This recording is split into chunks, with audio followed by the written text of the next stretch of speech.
Hello everyone, welcome here. Today we'll start our ninth video of this chapter and the last video of this chapter gaseous state. बात कर रहे थे अपन real gases की, उसी को continue करते हुए अपन ने प्रीवियस वीडियो के अंदर बात की थी variations of compressibility factor with pressure and today we will talk about variations of compressibility factor with temperature. ठीक है, और आगे अपन बात करेंगे लिक्विफेक्शन ऑफ गैसेस। क्या मैंने यहाँ पे गलत लिखा है? ये लिक्विफिकेशन होना चाहिए था, अपन जनरली वही बोलते हैं बट नहीं, एंड्रयूज ने यही बोला था। यही टर्म करेक्ट है। ठीक है, ये बेसिकली सब कुछ इंपॉर्टेंट है नीट जेई और 11th क्लास के लिए। So let's start. Before starting will talk about previous video जो अपने आज काम में आने वाला है। ठीक है, प्रीवियस वीडियो के अंदर अपन ने क्या बात की थी? Variations of compressibility factor with pressure, इसके बारे में बात की थी।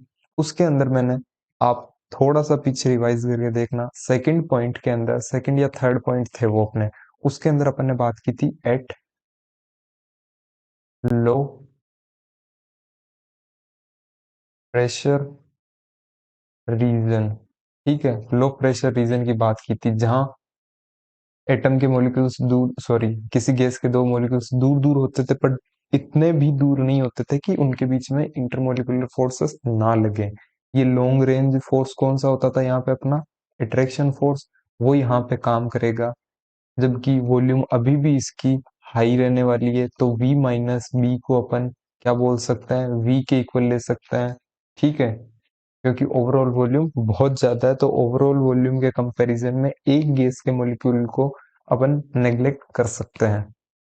ठीक है, और इसके अंदर अपन ने डिराइव करके देखा था कि अपने पास जो फॉर्मूला बन के आ रहा था वो आ रहा था Z is equals to 1 - A upon VRT। ठीक है, बात की थी अपन ने इसकी, और मैंने बोला था इसको याद रखना है। इसके बाद में अपन ने बात किसकी की थी? At high pressure region. ठीक है, उसके अंदर Z कैलकुलेट करने का फॉर्मूला अपने पास क्या था? 1 + PB/RT। ठीक है, ये आया था। और अपन ने बात की थी, ये एज इट इज जेई 2014 का क्वेश्चन था, मेंस का। और अब अपन आज क्या स्टार्ट करने वाले हैं? Variations of compressibility factor with temperature. कल प्रेशर की बात की थी, आज कंप्रेसिबिलिटी फैक्टर के वेरिएशन की बात करेंगे टेम्परेचर के साथ। ठीक है, तो अपन ने ये ग्राफ प्लॉट किया है, अपन इस ग्राफ को रीड करते हैं। ये ग्राफ बेसिकली किसी एक गैस को ही अपन ने लिया है इस ग्राफ में, और उसको डिफरेंट डिफरेंट टेम्परेचर पे रख के Z और P प्रेशर के बीच में अपन ने ग्राफ प्लॉट किए हैं उस गैस के। तो टेम्परेचर T1 पे अपना ग्राफ कुछ इस तरह से बन रहा था। रेड लाइन शो कर रही है यहाँ पे, रेड कर्व। ये ब्लू वाली कर्व शो कर रही है, ये टेम्परेचर अपन ने ले लिया कोई भी T2। और ये जो पर्पल लाइन शो हो रही है यहाँ पे, ये कर्व, ये किसको शो कर रही है? उसी गैस की कर्व किसी टेम्परेचर T3 पे। और ये अपन ने ले लिया T4 पे। ठीक है, तो इनको अपन नाम दे देते हैं, ये अपना था T1, ये था T2, ये था T3, और ये हो गया अपना T4। अब अपन को इसमें ये बताना है कि कौन सा टेम्परेचर सबसे ज्यादा होगा और कौन सा कम होगा। इनका ऑर्डर बताना है अपन को टेम्परेचर का। तो वो कैसे बता सकते हैं? अपने पास बेसिकली दो मेथड्स है इसको बताने के। एक तो है अपना लॉजिकल, और एक है जिसको अपन सोल्व करके देखेंगे। ठीक है, तो डायरेक्ट लॉजिकल नहीं लगाएंगे क्योंकि लॉजिक कहीं कहीं भूल भी जाते हैं अपन, बट फिर भी दोनों मेथड से सीखेंगे वन बाय वन, जो अच्छा लगे उससे कर सकते हो। तो मैं यहाँ पे दो रीजन बना लेता हूँ। ठीक है, एक मैंने ये प्लॉट कर लिया और इसको मैंने नाम दे दिया लो प्रेशर, लो प्रेशर रीजन।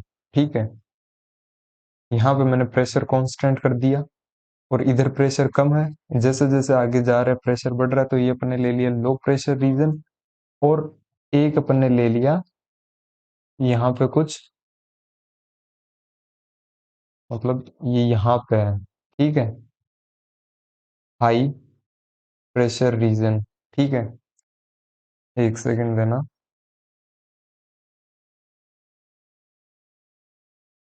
हम्म, तो अब अपन सबसे पहले देखते हैं इन low pressure region. Low pressure region की बात करते हैं, अपने पास फॉर्मूला क्या था, Z is equals to 1 minus A upon V R T. ठीक है, यही अपना फॉर्मूला होता था। अब ध्यान देना, अगर मैं टेम्परेचर इंक्रीज करता हूं, इफ टेम्परेचर इंक्रीजेस, ठीक है, अगर टेम्परेचर इंक्रीज करूंगा, ये टेम्परेचर इंक्रीज करूंगा, तो ये ए माइनस वी आर टी क्या होगी, डिक्रीज होगी ना, ए अपॉन वी आर टी।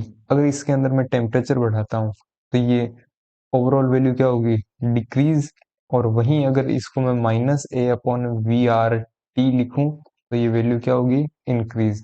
तो मैं यहां से क्या बोल सकता हूँ, 1 माइनस ए अपॉन वी आर टी, इसमें माइनस ए upon V R T increase होगा तो ये ओवरऑल वैल्यू इंक्रीज होगी। ठीक है, और ये इंक्रीज होगी तो फिर जेड भी इंक्रीज होगा। मतलब मैं क्या बोल सकता हूँ यहाँ पे कि ये वैल्यू इंक्रीज हो रही है तो ये जेड भी इंक्रीज होगा। तो मैं लास्ट में क्या बोल सकता हूँ, अगर टेम्परेचर इंक्रीज होगा तो 1 माइनस ए अपॉन वी आर टी की वैल्यू इंक्रीज होगी तो जेड भी इंक्रीज होगा। वहीं अगर टेम्परेचर डिक्रीज होगा तो जेड भी डिक्रीज होगा। मतलब जेड और टेम्परेचर में डायरेक्ट रिलेशन है, टेम्परेचर जेड इंक्रीज होगा तो टेम्परेचर भी इंक्रीज हो जाएगा। मैं यहाँ पे पहले ऐसे देख लेता हूँ, ये लो प्रेशर रीजन है तो इसके अंदर ये मैंने ले लिया यहाँ पे Z4, इसको मैंने नाम दे दिया Z3, सेकंड वाले को नाम दे दिया मैंने Z2 और इसको मैंने ले लिया Z1। ठीक है, तो Z की वैल्यू ऊपर जाने पे क्या हो रही है, बढ़ रही है। सबसे बड़ी Z की वैल्यू कौन सी है यहाँ पे, 1, उसके बाद में 2 3 4। मैं यहाँ पे क्या बोल सकता हूँ, Z1 is greater than Z2 is greater than Z3 is greater than Z4। तो यहाँ पे देखना Z बढ़ रहा है, ठीक है, तो टेम्परेचर भी इस ग्राफ इस कर्व का बड़ा होगा। Z बड़ा है तो टेम्परेचर भी बड़ा होगा। मतलब सबसे बड़ा टेम्परेचर कौन सा है, T1, उसके बाद में Z2 है, तो ये ब्लू वाली लाइन किसको डिनोट कर रही है, T2 को।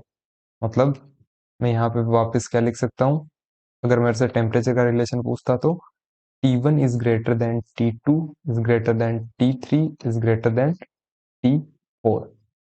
ठीक है, ऐसे बता दिया मैंने। वहीं अगर मैं अगेन बात करूं ये हाई प्रेशर रीजन की, इससे देखूं मैं तो कल जो मैंने पढ़ा उसके अकॉर्डिंग इन हाई प्रेशर रीजन अपना जो फॉर्मूला होता था वो क्या होता था, Z is equals to 1 plus P B upon R T, यही होता था। अब अगर मैं बोलूं आपको कि अगर टेम्परेचर को अपन बढ़ाता है, ठीक है, तो P B upon R T, इसमें टेम्परेचर बढ़ेगा तो ये ओवरऑल वैल्यू क्या होगी, डिक्रीज, क्योंकि ये नीचे डिवाइड जितने ज्यादा बड़ी डिजिट से करेंगे ओवरऑल वैल्यू उतनी ही छोटी आएगी। तो ये कम है तो मैं यहाँ पे क्या बोल सकता हूँ, 1 plus P B upon R T भी क्या होगा, कम। ठीक है, तो ये कम होगा तो Z की वैल्यू भी क्या होगी, कम। मतलब हाई प्रेशर रीजन के अंदर अपना जो Z और टेम्परेचर के बीच में रिलेशन बन के आएगा वो कुछ इस तरह आएगा कि Z जितना ज्यादा बड़ा होगा टेम्परेचर उस ग्राफ का उतना कम होगा। यहाँ पे अगेन अपन प्लॉट करते हैं, ये मैंने T1 को नाम दे दिया Z1, T2 के लिए मैंने ले लिया ये Z2, T3 वाली कर्व के लिए मैंने ले लिया Z3 एंड T4 वाले के लिए मैंने ले लिया Z4। अब इसमें Z का ऑर्डर क्या होगा, Z4 सबसे बड़ा, 3 सबसे उससे छोटा, 2 उससे छोटा, 1 उससे छोटा। मैं यहाँ पे सबसे पहले Z का ऑर्डर लिख लेता हूँ, Z4 is greater than Z3 is greater than Z2 is greater than Z1। तो यहाँ पे अब मैं क्या बोल सकता हूँ, टेम्परेचर का ऑर्डर क्या होगा, इससे उल्टा, Z T1 greater than T2 greater than T3 greater than T4। Clear.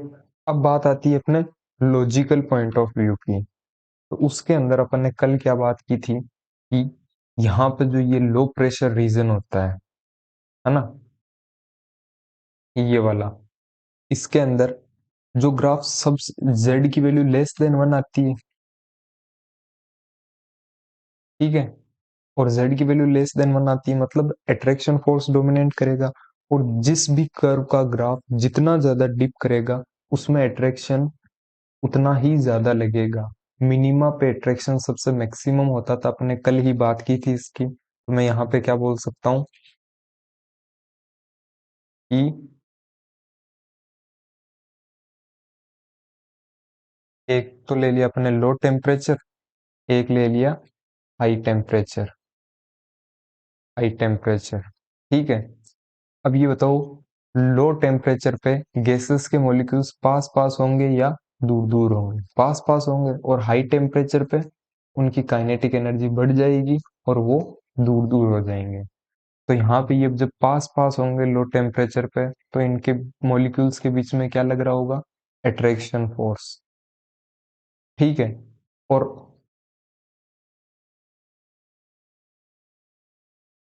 अब ये बताना कि ये था, ये ग्राफ सबसे ज्यादा डिप कर रहा था, मतलब यहाँ पे अट्रैक्शन सबसे ज्यादा, और सबसे ज्यादा अट्रैक्शन कब होगा? जब टेम्परेचर सबसे कम होगा। मतलब इस लाइन पे जो ये है, ये वाली कर्व है जो ब्लैक वाली, इस पे टेम्परेचर सबसे कम होगा, इस पे टेम्परेचर इससे ज्यादा होगा, इस पे इससे थोड़ा सा ज्यादा, इस पे सबसे ज्यादा। तो यही तोड़ रहा था T1 greater than T2 greater than T3 greater than T4, ठीक है। ये बातें हो गई अपनी variations of compressibility factor with temperature. अब अपन स्टार्ट करने जा रहे हैं अपना लास्ट पॉइंट इस चैप्टर का, वो है लिक्विफेक्शन ऑफ गैसेस, ठीक है। गैसेस किस टेम्परेचर पे, प्रेशर पे लिक्विड में कन्वर्ट होती है? जैसे अपन ने यहाँ पे एक कंटेनर ले लिया, ठीक है, इसको अपन ये भी बोलते हैं एंड्रयूज आइसोथर्म, ठीक है। एंड्रयूज नाम के साइंटिस्ट ने ये थ्योरी दी थी अपन को। और इसके अंदर जैसे अपन ने यहाँ पे ये कंटेनर था, इसमें O2 गैस फिल कर ली, कोई सी भी गैस अपन फिल कर सकते हैं, ठीक है। यहाँ पे गैस के मॉलिक्यूल्स फिल कर रखे हैं, क्लियर। यहाँ से अपन ने कुछ प्रेशर अप्लाई करना स्टार्ट किया, मान लो P। तो अपन डिफरेंट डिफरेंट गैसेस, सॉरी उसी एक गैस के लिए लेते हैं कि जैसे 5 डिग्री टेम्परेचर था जब इस कंटेनर का, तब 2 atm प्रेशर लगाने पे जब प्रेशर अप्लाई करेंगे गैसेस के मॉलिक्यूल्स पास पास आएंगे, पास पास आएंगे तो उनमें फिर इंटरमोलिकुलर फोर्स लगने लग जाएगा, अट्रैक्शन फोर्स। और वो पास आते आते आते आते इतने पास आ जाएंगे कि उनके बीच का गैप बिल्कुल नेग्लिजिबल टाइप हो जाएगा और वो लिक्विड में कन्वर्ट हो जाएंगे। तो माना कि अपन ने 5 डिग्री टेम्परेचर पे 2 atm प्रेशर अप्लाई करने पे गैसेस के मॉलिक्यूल्स लिक्विड में कन्वर्ट हो रहे थे, लिक्विफाइड हो रहे थे। वहीं फिर उसने सोचा कि क्या 10 डिग्री सेल्सियस पे भी 2 atm में काम हो जाएगा? नहीं होगा। क्यों? क्योंकि जैसे ही अपन इसका टेम्परेचर बढ़ाएंगे गैसेस के मॉलिक्यूल्स की जो डिस्टेंस होगी वो और ज्यादा बढ़ जाएगी। तो अब ये जितने ज्यादा दूर होंगे उनको पास लाने के लिए उतना ही ज्यादा प्रेशर अप्लाई करना पड़ेगा। तो अपन ने यहाँ पे मान लिया इसको 3 atm देना पड़ेगा। जैसे जैसे ये टेम्परेचर बढ़ा रहा था, इसने 20 डिग्री सेल्सियस लिया, तब उसको 10 atm लगाना पड़ा, ठीक है। ये कोई भी वो एक्सपेरिमेंटल वैल्यू नहीं है, अपन जस्ट समझने के लिए लेके चल रहे हैं ये वैल्यूज। उसने 30 डिग्री टेम्परेचर कर दिया तो उसको 20 atm प्रेशर अप्लाई करना पड़ा। तो उसका जो उसकी जो गैस थी वो लिक्विड में कन्वर्ट हो रही थी, लिक्विफाई हो रही थी। बट जब उसने 35 डिग्री सेल्सियस टेम्परेचर दिया और उसने 30 atm प्रेशर अप्लाई किया, 35 डिग्री टेम्परेचर दिया और 30 डिग्री प्रेशर अप्लाई किया, तब वो क्या देखता है कि जो ये यहाँ पे इस कंडीशन में जो उसकी गैस थी वो लिक्विफाई नहीं हो रही थी। नहीं हो रही थी तो उसने सोचा होगा भाई थोड़ा और ज्यादा प्रेशर अप्लाई करता हूँ, तो उसने 40 एटीएम अप्लाई किया।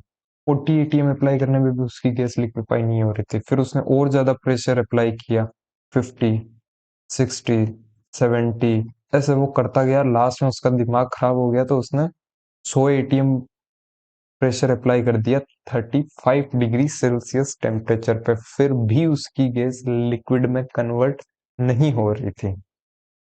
तो उसने बहुत सारे एक्सपेरिमेंट किए और उसने फिर सोचा कि जो लोचा है वो 30 से 35 के बीच में ही है, क्योंकि 30 डिग्री सेल्सियस पे तो मेरी गैस लिक्विफाई हो रही थी, बट 35 पे मेरी गैस लिक्विफाई नहीं हो रही थी कितना भी प्रेशर अप्लाई करने पे। तो उसने क्या किया, वन बाई वन थोड़ा थोड़ा धीरे धीरे टेम्परेचर बढ़ाया, जैसे 30 डिग्री सेल्सियस, 30.1, 30.2, ऐसे कर करके उसने टेम्परेचर बढ़ाया। और वहीं प्रेशर भी उसने, जैसे 30 के लिए 20 एटीएम चाहिए था, तो जैसे जैसे ये गैस लिक्विफाई हो रही थी वैसे वैसे ये टेम्परेचर भी बढ़ाता गया। बट उसने क्या नोटिस किया कि जैसे ये 31.0 डिग्री सेल्सियस, ये 31.1 डिग्री सेल्सियस, 31.2 डिग्री सेल्सियस, यहाँ तक तो उसकी गैस लिक्विफाई हो रही थी। ठीक है, जैसे जैसे वो प्रेशर बढ़ा रहा था टेम्परेचर बढ़ा रहा था, बट 31.1 डिग्री सेल्सियस पे उसकी जो गैस थी वो आगे लिक्विड में कन्वर्ट नहीं हो रही थी। कितना भी प्रेशर ने बढ़ा दिया तो भी वो लिक्विड में कन्वर्ट नहीं हो रही थी। मतलब जो ये 31.1 डिग्री सेल्सियस है, ये क्रिटिकल टेम्परेचर है। क्रिटिकल टेम्परेचर मतलब इससे आगे और गैस लिक्विड में कन्वर्ट नहीं हो सकती, इस टेम्परेचर से आगे। क्लियर? ये था उसका एक्सपेरिमेंट। अब इसके एक्सपेरिमेंट से एक अपने पास ग्राफ आता है, उस ग्राफ को अपन प्लॉट करना सीखेंगे। और वो कुछ इस तरह से है, वॉल्यूम और प्रेशर के बीच में ग्राफ है। ठीक है, जैसे अपने पास, मैं बता रहा हूँ आपको, यहाँ से दो मॉलिक्यूल स्टार्ट हुए। दो मॉलिक्यूल मतलब कोई भी गैस के मॉलिक्यूल्स थे, उनका प्रेशर बढ़ाया अपन ने। ठीक है, प्रेशर बढ़ा रहे, यहाँ पे वॉल्यूम हाई है, गैस की वॉल्यूम हाई होती है, तो यहाँ पे वॉल्यूम हाई है तो अपन ने प्रेशर बढ़ाया। जैसे जैसे प्रेशर बढ़ाया, ठीक है, यहाँ तक तो वो गैस ही थी। बट ये अपन ने मान लिया पॉइंट ए और ये अपन ने मान लिया पॉइंट बी। पॉइंट बी पे आने के बाद में उस गैस का लिक्विफेक्शन स्टार्ट हो गया। ठीक है, मतलब यहाँ पे अपन क्या बोल सकते हैं, स्टार्ट ऑफ लिक्विफेक्शन। यहाँ पे उस गैस का लिक्विफेक्शन स्टार्ट हो गया और ये गैस लिक्विड में कन्वर्ट होती चली गई। यहाँ पे इस लाइन पे इसको अपन ने नाम दे दिया सी। तो पॉइंट बी और सी के बीच में गैस प्लस लिक्विड दोनों फेज एग्जिस्ट कर रही थी, और वॉल्यूम ये रैपिडली डिक्रीज हुई जैसे ये गैस लिक्विड में कन्वर्ट होना स्टार्ट हो गई। ठीक है, और ये एट पॉइंट सी, यहाँ पे जो सारी गैस थी वो लिक्विड में कन्वर्ट हो चुकी थी। और जबकि लिक्विड में कन्वर्ट हो चुकी थी तो आगे उसकी वॉल्यूम और डिक्रीज नहीं होती। क्यों? क्योंकि अपन ने पढ़ा था, जब अपन ने स्टार्टिंग में मैटर के बारे में पढ़ा था, मैटर में अपन ने क्या देखा था, तीन फेज होती है, चार होती है प्लाज्मा, पर उसको नहीं पढ़ते। तीन होती है मेनली, गैस, लिक्विड और सॉलिड। गैसेस कंप्रेसिबल होती है और लिक्विड और सॉलिड कॉम्पैक्टली पैक्ड होते हैं इनके मॉलिक्यूल्स एक दूसरे से, मतलब इनके बीच में कंप्रेसिबल ना के बराबर है। कंप्रेसिबिलिटी फैक्टर यहाँ पे काम नहीं करता, मतलब ये इन लिक्विड के अंदर अपन उसके मॉलिक्यूल्स को और कंप्रेस नहीं कर सकते। जब कंप्रेस नहीं कर सकते तो वॉल्यूम डिक्रीज नहीं होगी, तो फिर कितना भी प्रेशर बढ़ा दो और वो लिक्विड की वॉल्यूम डिक्रीज नहीं होगी, कांस्टेंट वॉल्यूम हो जाएगी। तो मैं यहाँ पे क्या बोल सकता हूँ, एंड्रूज ने कंटेनर में एक गैस ली और फिर धीरे धीरे प्रेशर बढ़ाना स्टार्ट किया। ये यहाँ पे दिख रहा होगा। ठीक है, जैसे जैसे ये यहाँ पे प्रेशर बढ़ा, इधर ऊपर की साइड जाएगा तो प्रेशर बढ़ेगा ही, और इधर आएगा तो वॉल्यूम कम होगी। जैसे जैसे इसने प्रेशर बढ़ाया तो पॉइंट ए से बी तक जैसे जैसे प्रेशर बढ़ाया वॉल्यूम कम होती गई। बट एट पॉइंट बी यहाँ पे गैस का लिक्विफेक्शन स्टार्ट हो गया, गैस लिक्विड में कन्वर्ट होना स्टार्ट हो गई। और जैसे ही गैस लिक्विड में कन्वर्ट होगी, एक रैपिड डिक्रीज आएगा वॉल्यूम के अंदर। ठीक है, तो ये रैपिड डिक्रीज आया वॉल्यूम के अंदर, और पॉइंट सी से ये अपने मान लिया पॉइंट डी यहाँ पे कहीं पे, तो पॉइंट सी से पॉइंट डी तक कंप्लीटली लिक्विड में कन्वर्ट हो चुकी होगी अपनी गैस। एंड लिक्विड बहुत लेस कंप्रेसिबल होता है, उसमें कंप्रेसिबिलिटी उस लिक्विड के मॉलिक्यूल्स की ना के बराबर होती है नेचर के अंदर, और वो फर्दर वॉल्यूम में डिक्रीज नहीं कर सकता अपने मॉलिक्यूल्स के बीच की वॉल्यूम। इसलिए यहाँ पे ओवरऑल वॉल्यूम कांस्टेंट हो जाती है कितना भी प्रेशर अप्लाई करेंगे। तो लिक्विफेक्शन का कुछ ग्राफ इस तरह से होता है। ये पॉइंट ए बी, ए से बी तक तो गैस ही रहेगी। जैसे जैसे ये अपन प्रेशर और वॉल्यूम के बीच में ग्राफ बनाते हैं, प्रेशर बढ़ाएंगे वॉल्यूम धीरे धीरे डिक्रीज होगी, धीरे धीरे डिक्रीज हो रही है यहाँ पे तो। और पॉइंट बी पे गैस का लिक्विफेक्शन स्टार्ट हो जाएगा, गैस लिक्विड में कन्वर्ट होना स्टार्ट हो जाएगी, और जैसे ही गैस लिक्विड में कन्वर्ट होना स्टार्ट करेगी, इसकी वॉल्यूम में एक रैपिड डिक्लाइन आएगा। ठीक है, ये फटाक से वॉल्यूम कम हो जाएगी, बहुत ज्यादा डिक्रीज हो जाएगा वॉल्यूम में। और यहाँ पे पॉइंट सी पे आने के बाद में सारी गैस लिक्विड में कन्वर्ट हो चुकी होगी, तो और उसको अपन कंप्रेस नहीं कर सकते लिक्विड की वॉल्यूम को, इसलिए इसकी वॉल्यूम यहाँ पे आके कांस्टेंट हो जाएगी। ठीक है, ये अपना ग्राफ था इसके बारे में। अब अपने आ रहा था कब से, एक कंप्रेसिबिलिटी फैक्टर या फिर सॉरी क्रिटिकल टेम्परेचर। बट उससे पहले अपन एक ग्राफ और बना लेते हैं। जैसे मैं कुछ ग्राफ प्लॉट कर रहा हूँ, ये डिफरेंट डिफरेंट टेम्परेचर पे ग्राफ्स बनाए हुए हैं।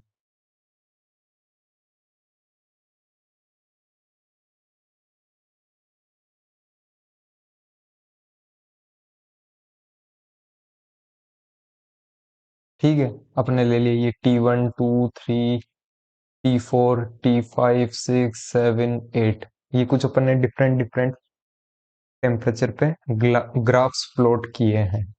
और यहाँ पे देखना, ये वो लास्ट टेम्परेचर था जहां पे गैस लिक्विड में कन्वर्ट हो रही थी। ठीक है, और ये वॉल्यूम और प्रेशर के बीच में ग्राफ था, तो अपन ने इस पॉइंट को क्या नाम दे सकते हैं, अपन क्रिटिकल वॉल्यूम। ठीक है, इस वॉल्यूम पे लास्ट ये हो रहा था, और इसी पॉइंट को अपन यहाँ पे बोल सकते हैं क्रिटिकल प्रेशर, और यही अपना होता है क्रिटिकल टेम्परेचर। ये लास्ट पॉइंट था, इसके बाद में गैस लिक्विड में कन्वर्ट नहीं होगी कितना भी टेम्परेचर अपन बढ़ा दें, प्रेशर बढ़ा दें। ठीक है, ये सारी चीजें होती है अपनी लिक्विफेक्शन ऑफ गैसेस के बारे में। और अब अपने पास कब से तीन चीजें आ रही थी। पहला आ रहा था अपने पास क्रिटिकल टेम्परेचर, उसके बारे में देखते हैं। उसको अपन डिनोट करते हैं टीसी से। क्रिटिकल टेम्परेचर वो लास्ट टेम्परेचर होता है जहां हम गैस को लिक्विड में कन्वर्ट कर सकते हो। ठीक है, जैसे वो था 31.1 टेम्परेचर, उसने अलग अलग गैसेस ली, CO2 ली, O2 ली, अलग अलग डिफरेंट टाइप्स की गैसेस ली एंड्रयू ने, बट वो लिक्विड में कन्वर्ट नहीं कर पाया था उस टेम्परेचर के बाद, तो वो अपना क्या था, क्रिटिकल टेम्परेचर। तो इसकी डेफिनेशन में अपन क्या लिख सकते हैं, it is defined as the temperature above which a gas cannot be liquefied by applying any amount of pressure। ठीक है, फिर चाहे कितना भी प्रेशर अप्लाई करो, और इसका जो अपने पास फॉर्मूला होता है वो होता है T C is equals to 8A/27 RB। ठीक है, ये अपना फॉर्मूला होता है क्रिटिकल टेम्परेचर का। याद रखने की जरूरत नहीं है, ये सब आप फिजिक्स में पढ़ते हो, मैं बस आपको यहाँ पे नाम आ गए थे तो बस एक छोटा सा एक्सप्लेनेशन दे रहा हूँ, दिखा रहा हूँ आपको कि क्या होता है। फिर अपने पास एक आया था क्रिटिकल वॉल्यूम, जिसको अपन डिनोट करेंगे VC से। ये क्या होती है, इसकी डेफिनेशन लिखेंगे, द वॉल्यूम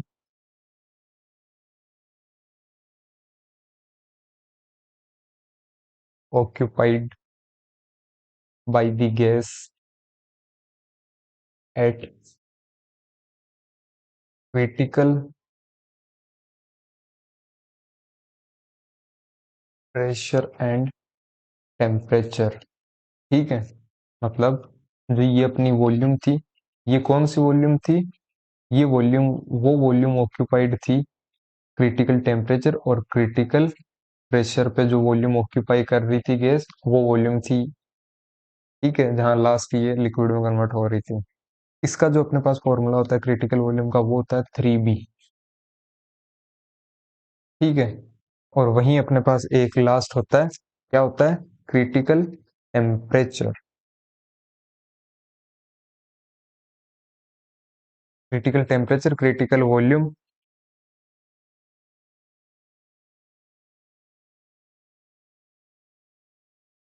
और एक लास्ट क्रिटिकल प्रेशर, जिसको अपन डिनोट करते हैं पीसी से। ये क्या होता है, the pressure required to liquefy a gas at its critical temperature. ठीक है, और इसका जो फॉर्मूला होता है वो अपने पास होता है PC is equals to A upon 27 B²। मतलब ओवरऑल मैं यहाँ पे क्या बोल सकता हूँ, एक सेकंड में ना, कि मेरे पास एक तो होता है क्रिटिकल टेम्परेचर। क्रिटिकल टेम्परेचर वो टेम्परेचर होता है जहां पे गैस लास्ट लिक्विड में कन्वर्ट हो रही होती है और इससे आगे गैस लिक्विड में कन्वर्ट नहीं हो सकती। और इसका जो मेरे पास फॉर्मूला आ रहा था क्रिटिकल टेम्परेचर का, वो अपने पास था 8A अपॉन 27B। क्लियर। इसके बाद में अपना था एक क्रिटिकल प्रेशर। क्रिटिकल प्रेशर वो रिक्वायर्ड प्रेशर होता है जहां पे किसी गैस का लिक्विफिकेशन हो किसी क्रिटिकल टेम्परेचर पे, मतलब the pressure required to liquefy, किसी भी क्रिटिकल टेम्परेचर से आगे गैस को लिक्विफाई करने के लिए जो रिक्वायर्ड प्रेशर होता है उसी को अपन बोलते हैं क्रिटिकल प्रेशर। इसका अपने पास फॉर्मूला था, वो था ए अपॉन 27B²। लास्ट अपने पास थी क्रिटिकल वॉल्यूम VC, उसका फॉर्मूला था 3B। क्रिटिकल वॉल्यूम क्या होती थी, the volume occupied by gas molecule, मतलब गैस मॉलिक्यूल जो वॉल्यूम ऑक्यूपाइड करते थे कहाँ पे, क्रिटिकल प्रेशर और क्रिटिकल टेम्परेचर पे, उसको बोलते हैं अपन क्रिटिकल वॉल्यूम। ये सब फिजिक्स में पढ़ोगे, बट अपन ने यहाँ पे एक आइडिया दिया है नॉर्मल सा। तो ये तीन चीजें हो गई अपनी। और अब अपन अपना एक लास्ट फाइनल पॉइंट देखते हैं, और वो लास्ट और फाइनल पॉइंट क्या है, एक सेकंड देना। कंप्रेसिबिलिटी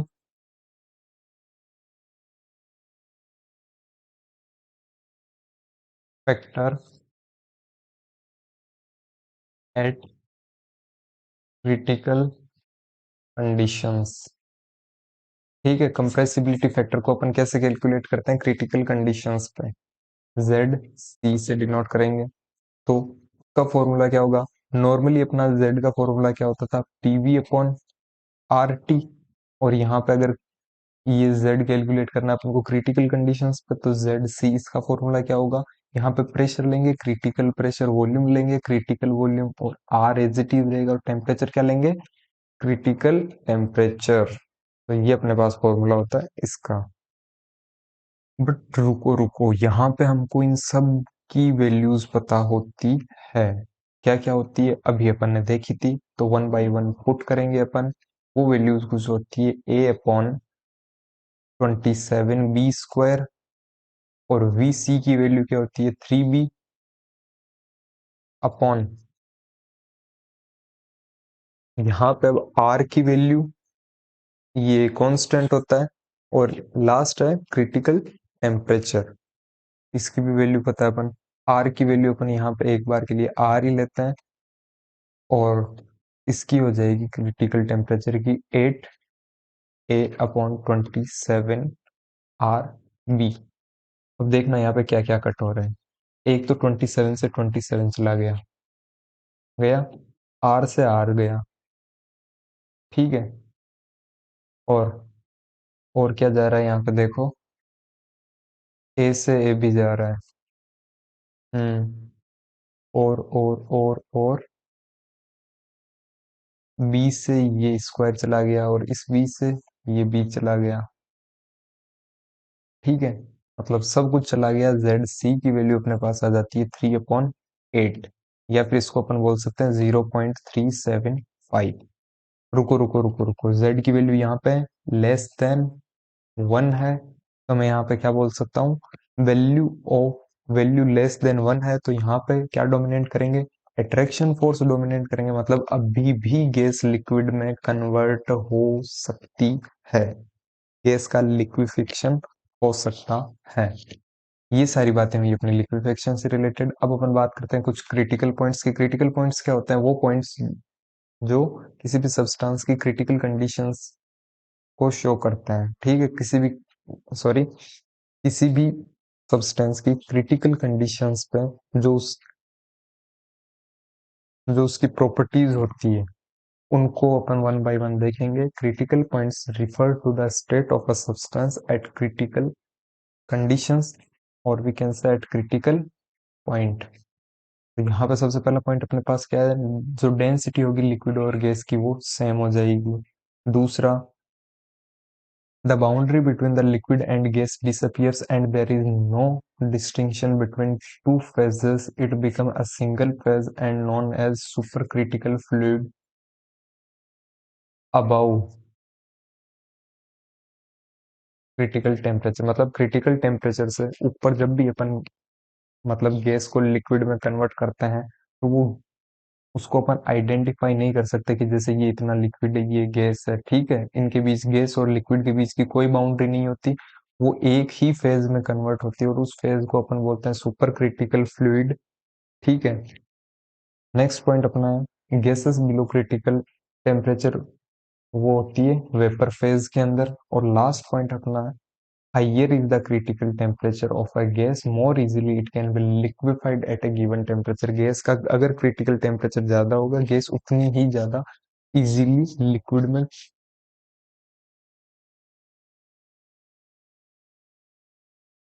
कन्वर्ट हो सकती है, ठीक है। This is all about our gaseous state chapter. And यहाँ पे आगे कुछ पॉइंट्स और आते हैं, जैसे VIRIAL, Virel equation of state, और जैसे अपन कोलिजन थ्योरी वगैरह। बट अब बॉइल्स टेम्परेचर होता है, मतलब बहुत सारी चीजें और आगे हैं, बट अपन सारी चीजों को केमिस्ट्री में नहीं पढ़ सकते, कुछ अपन को फिजिक्स के लिए भी छोड़ देना चाहिए, जो कि सही भी रहेगा। यहाँ पे अपन सारा करेंगे तो एक खिचड़ी बन जाएगी, होल होल टाइप में, इतना समझ में भी नहीं आएगा। इसलिए अपन अपने इस चैप्टर को यहीं पे एंड करते हैं। केमिस्ट्री के पॉइंट ऑफ व्यू से अपन ने जो भी यहाँ पे अभी तक पढ़ा, वो मोर देन इनफ है नीट और जेई के लिए। इनसे रिलेटेड अपन अब नेक्स्ट वीडियोस में बात करेंगे PYQs की। एक वीडियो आएगा जिसमें नीट के PYQs होंगे सारे, ठीक है, विद कॉन्सेप्ट। और एक में अपन देखेंगे जो जेई के PYQs है गैसियस स्टेट चैप्टर के, वो सारे हैं जो अपन ने थ्योरी पढ़ी, उससे सारे क्वेश्चन सोल्व करेंगे।